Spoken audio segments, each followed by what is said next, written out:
Serba Dinamik Holdings says there is a compound offer on the table in regards to its letter of representation to the Attorney General's chambers. In a statement, the beleaguered oil and gas company said it had been advised by its solicitors that it is within the AGC's discretion in regard to the offer of a compound. The statement was addressing reports published on Monday by The Edge, Focus Malaysia and Malay Mail relating to Serba Dinamik's letter of representation sent to the AGC, which suggested that a compound would clear or reduce the charges the group's top executives face. Serba Dinamik says that pursuant to Section 3732 of the Capital Markets and Services Act 2007, a compound is intended to bring an end to the proceedings. The company and its officers agreed to the AG's proposed terms of settlement in how the charges were to be dealt with, but did not disclose any details of the terms. As of now, the AGC has yet to make an official statement on the matter, but Serba Dinamik says the legal authority must have recognized the issues with the evidence and charges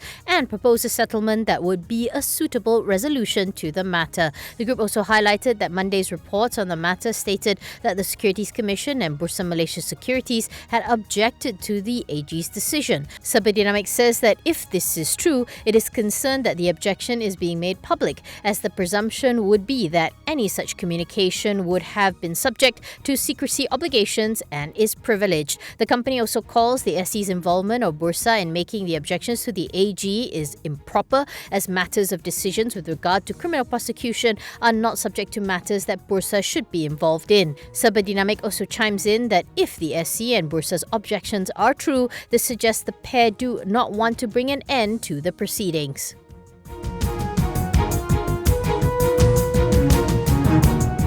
Former 1MDB chairman Tan Sri Muhammad Bakke Salleh agreed to suggestions that management was taking instructions from above the board, namely from ex-PM Datuk Sri Najib Razak, when it entered into a sham JV with PetroSaudi in 2009. Bakke, who was testifying at the 1MDB audit tampering trial, told the court that the management of 1MDB had shown arrogance in not listening to the board's instructions. To recap, in 2009, Najib and fugitive Lotek Joe moved for 1MDB to enter into a 40-60 JV with PetroSaudi in what was mooted as a government-to-government initiative. Through the instructions of former 1MDB CEO Datuk Shahrul Azral Ibrahim Helmi, 1MDB diverted $700 million from the $1 billion JV equity investment into an account belonging to Goodstar. The money had then been siphoned off by Low to pay bribes and kickbacks to officials, which included Najib.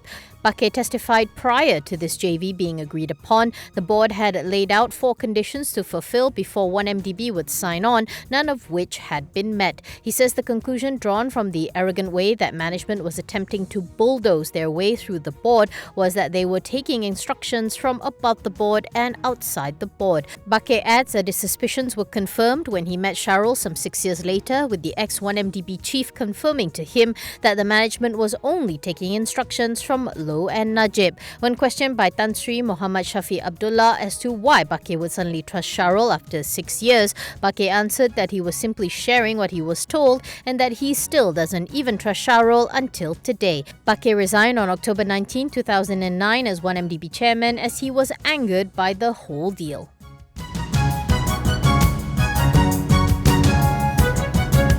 KLCCP Stapled Group hopes that 2022 will be a better year for the property group, although it thinks that business is unlikely to return to pre-COVID-19 levels during the year. According to CEO Muhammad Shah Mahmud, business recovery from movement restrictions will take time. KLCC Stapled comprises KLCC Property Holdings and KLCC Real Estate Investment Trust. For Muhammad Shah, he says it is important to build confidence among consumers as KLCC Stapled plans its business recovery from the impact of movement restrictions due to the COVID-19 outbreak that began in early 2020. He says the return of office tenants since November 2021 is encouraging and that such sentiment is expected to gradually boost retail and hotel operations. Muhammad Shah notes that Surya KLCC will continue to deliver unparalleled customer experience to drive footfall and tenant sales. The mall had a 93% occupancy rate last year, which he remarks is higher than the industry average of 79.9%. He explains that in 2021, the group extended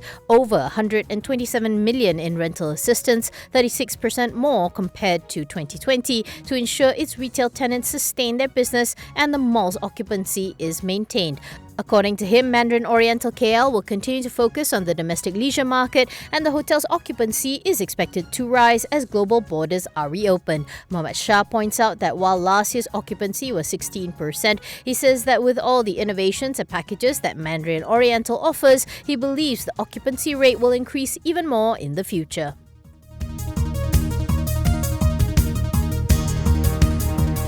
The Socio-Economic Research Centre, which maintained its Malaysian economic growth forecast at 5.2% this year, sees the economic recovery continuing but warns of downside risks such as the Russia-Ukraine war and a sharp slowdown in China. Executive Director Lee Hengui said in a virtual briefing the growth this year will be underpinned largely by a sustained rebound in domestic demand, especially private consumption and public spending. However, his growth estimate falls slightly below Bank Negara's estimate of 5.3 to 6.3% for 2022. The Malaysian economy grew at 3.1% in 2021. According to Lee, domestic demand will anchor the recovery in 2022 as pent-up demand, cash handouts and the fourth round of employees' provident fund withdrawals will support consumer spending. He also sees higher inflation and cost of living concerns crimping households' disposable income and dampen consumer sentiments. Meanwhile, he says the services sector will regain the strongest growth, which is estimated at 6.1% in 2022,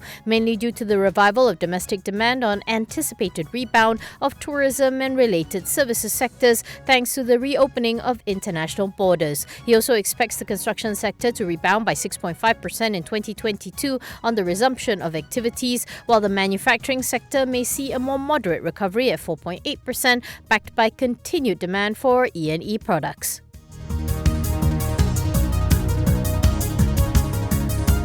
The Malaysia Retailers Association said it is appealing to the government to review and stagger the minimum wage hike of 25% come May 1st, 2022. In a statement, the MRA said that spiralling inflation will result from the drastic increase in labour costs, and this is going to lead to a lower standard of living for the average consumer. MRA says managing the drastic increase in the minimum wage may lighten the additional inflationary pressure, which is already happening due to hikes in prices of raw materials and transportation costs. It also said further analysis needs to be carried out on the impact of the wage increase without any corresponding increase in productivity or output. MRA notes that at this moment, the retail industry is still struggling to recover from the impact of the COVID-19 pandemic, despite the reopening of economic sectors as announced on September 14, 2021. MRA says the banking sector has already clamped down heavily and is scaling back loans and trade facilities to the sector as a whole, and this is leading to many businesses scaling back and downsizing, which is going to lead to less employment for workers.